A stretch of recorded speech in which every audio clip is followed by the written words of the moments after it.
कानून का सिद्धांत ये है bell not jail.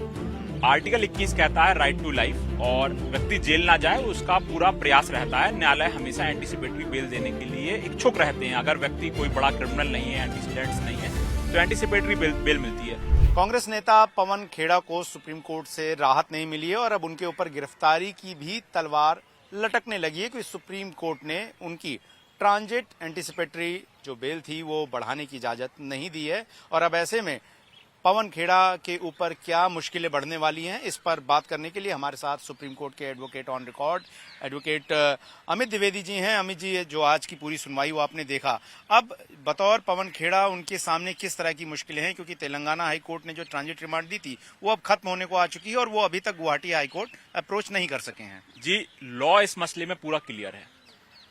Cognizable offence जो होते हैं, संज्ञेय अपराध जो होते हैं, उसमें पुलिस के पास अथॉरिटी होती है टू अरेस्ट विदाउट वारंट। तो पुलिस के पास पूरा पावर है। ये जो एफआईआर है जो असम के सीएम की वाइफ ने लॉन्च की है, वो कॉग्निजेबल ऑफेंसेस की एफआईआर है, तो उसमें पुलिस के पास पूरा पावर है। पुलिस अभी पावर एक्सरसाइज इसलिए नहीं कर पा रही थी क्योंकि उनके पास ट्रांजिट एंटीसिपेटरी बेल थी। उस बेल पे स्टे हुआ और आज भी उन्हें कोई प्रोटेक्शन नहीं मिली है। तो वर्तमान में उनके पास कोई प्रोटेक्शन नहीं है। तो जब तक उन्हें आसाम के कोर्ट से प्रोटेक्शन मिलती है, उसके पहले अगर उन तक पुलिस पहुंच जाती है तो उन्हें अरेस्ट कर सकती है और वो अरेस्ट लीगल होगा। ये बताइए कि सुप्रीम कोर्ट ने आखिर ट्रांजिट रिमांड क्यों नहीं बढ़ाई, और क्या अगर आप जिस जगह के रहने वाले नहीं हैं उस जगह जाकर आप उस हाई कोर्ट से क्या ट्रांजिट रिमांड नहीं ले सकते हैं? इस तरह का कोई लीगल सिद्धांत है या फिर उसको लेकर अभी एक चर्चा बनी रहेगी? जी, कानून का सिद्धांत ये है बेल नॉट जेल। आर्टिकल 21 कहता है राइट टू लाइफ, और व्यक्ति जेल ना जाए उसका पूरा प्रयास रहता है। न्यायालय हमेशा एंटीसिपेटरी बेल देने के लिए इच्छुक रहते हैं। अगर व्यक्ति कोई बड़ा क्रिमिनल नहीं है, एंटीसीडेंट्स नहीं है, तो एंटीसिपेटरी बेल मिलती है।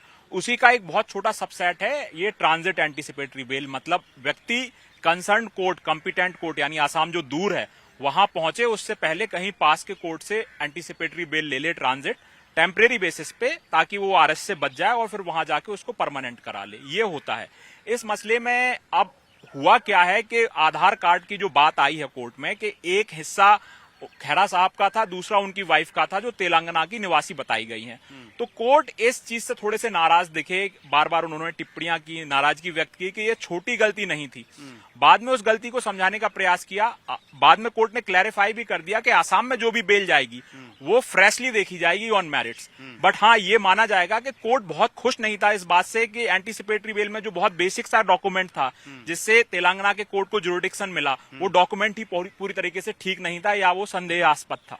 ठीक है, तो कुल मिलाकर अब कांग्रेस नेता पवन खेड़ा को कभी भी आसाम पुलिस अगर वो उनकी लोकेशन का पता लगा लेती है तो उनकी गिरफ्तारी कर सकती है, क्योंकि सुप्रीम कोर्ट ने उनकी ट्रांजिट एंटीसिपेटरी बेल को बढ़ाया नहीं है, ट्रांजिट रिमांड को बढ़ाया नहीं है। और ऐसे में अब सवाल ये है कि क्या पवन खेड़ा जो है वो खुद को पुलिस की गिरफ्त में जाने से बचा सकते हैं। लेकिन सुप्रीम कोर्ट की नाराजगी जिस तरीके से आज निकलकर सामने आई, जिसमें उन्होंने तेलंगाना हाई कोर्ट में सुनवाई करवाने के लिए अपने आधार कार्ड का पहला पेज तो लगाया, लेकिन पते के लिए उन्होंने अपनी हैदराबाद निवासी पत्नी का पता लगा दिया।